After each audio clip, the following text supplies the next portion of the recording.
Giancarlo Galan, iniziamo dall'inizio. Qual è stata la sua reazione all'arresto di Baita, ma anche di Claudia Milutillo, che è stata la sua segretaria a lungo?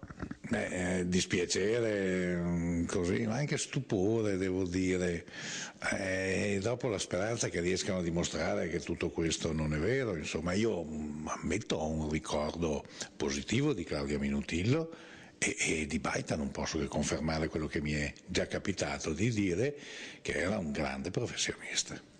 Ecco, questa indagine, anche per il fatto di avere dalla sua parte una serie di prove che sono state raccolte da Colombelli per qualche motivo, insomma, sostanzialmente ha registrato delle telefonate, una serie di conversazioni, ha fatto vedere un quadro di una situazione che ci riporta indietro di parecchi anni. Lei non aveva mai avuto sentore di questo fatto, che ha riguardato molte delle grandi opere di cui giustamente lei va fiero per la sua presidenza. Ma guardi, non ha riguardato molte delle opere, ha riguardato le fatture di una società o di altre società, mica c'entrano le opere, no?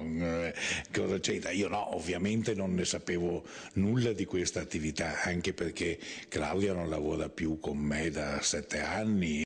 Dopo che lei non è stata più la sua segretaria, che contatti ci sono stati tra di voi?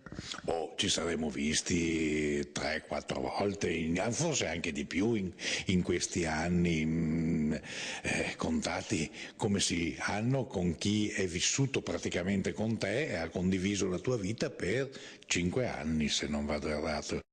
Il fatto che venissero affidate delle consulenze a questa sua società ha destato dei sospetti. Su questo ha qualcosa da dire? E che ne sapevo io?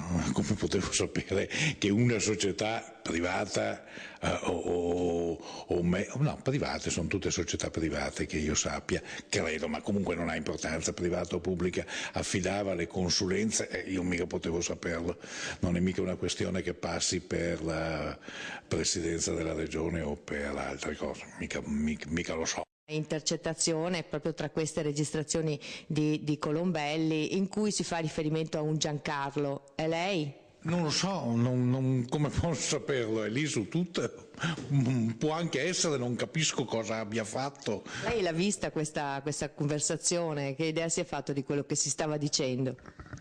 No, non mi sono fatto nessuna idea, mi sembra anche qualcosa di scarno, mi sembra la contestazione di chi è arrabbiato perché non ha più quel tipo di rapporto che aveva precedentemente, ma un po' difficile capire, sfido chiunque a capire di più da quelle intercettazioni che si leggono sui giornali. Ecco, si parla di fondi neri sostanzialmente per 10 milioni di euro, la cui destinazione ancora non è molto chiara. L'indagine, l'hanno detto anche ieri gli inquirenti, è soltanto all'inizio e non si è parlato di, anche se molti hanno ipotizzato, una nuova Tangentopoli. Secondo lei come si sviluppa questa inchiesta? Lei ha qualche timore? Questo lo deve chiedere ai magistrati, come si sviluppa questa inchiesta.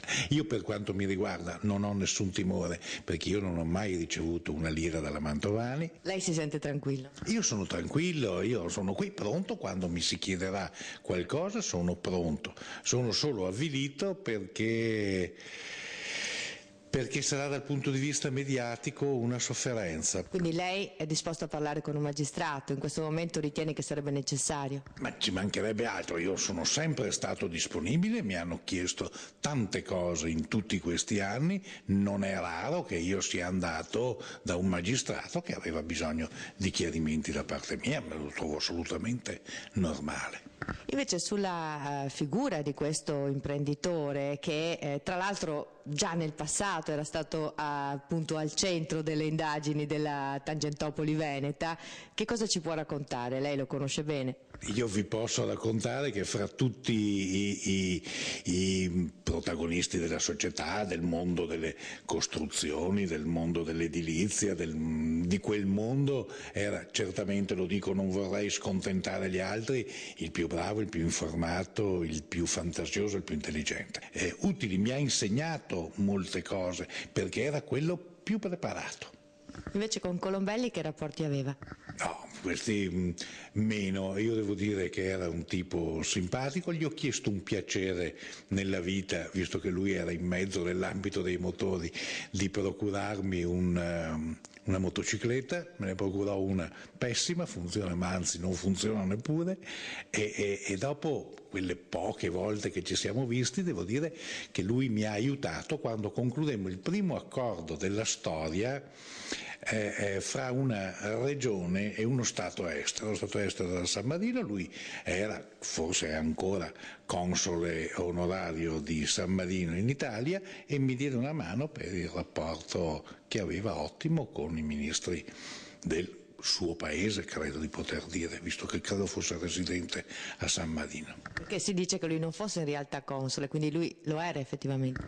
Questo io non lo posso sapere. Lui aveva un biglietto da visita che mi colpì e me lo ricordo proprio per quello, con scritto console onorario a disposizione. Mi ha sempre sorpreso questa definizione. Devo dire che quando io sono stato a San Marino per questi accordi, lui aveva una grandissima confidenza, un grandissimo rapporto con i ministri sammarinesi.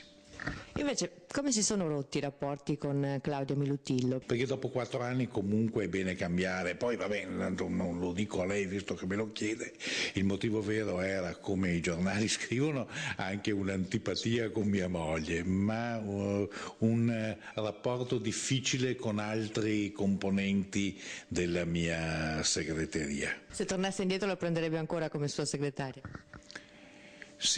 Sì, perché ha sempre era a disposizione 24 ore su 24 e ne lavorava 18 su 24, attentissima. Che tipo di ricadute potrà avere questa indagine invece su di lei, a cui viene collegata per il fatto che in quegli anni lei era il presidente della regione, ma anche per aver ideato un sistema, è stato chiamato sistema Galan, cioè il fatto di prendere la responsabilità sulla regione di tante grandi opere anche attraverso il project financing? Guardi, quello non c'è nessun sistema, su questo voglio essere chiaro e anche durissimo. Questo è un teorema inventato da qualche giornalista, ma non esiste nessun sistema.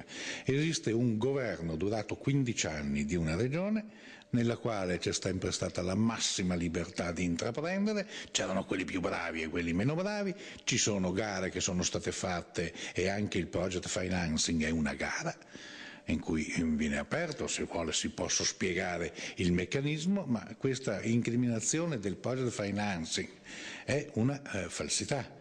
Perché allora, quando io lo applicai per primo in Italia e fra i primi in Europa, era lo strumento finanziario più avanzato del mondo. Oggi ci sono altre tecniche finanziarie, difatti l'ultimo ospedale fu in concessione, quello di Monselice, Chiavonia, Monselice Est. Quindi non c'è proprio nessun sistema di nessun genere.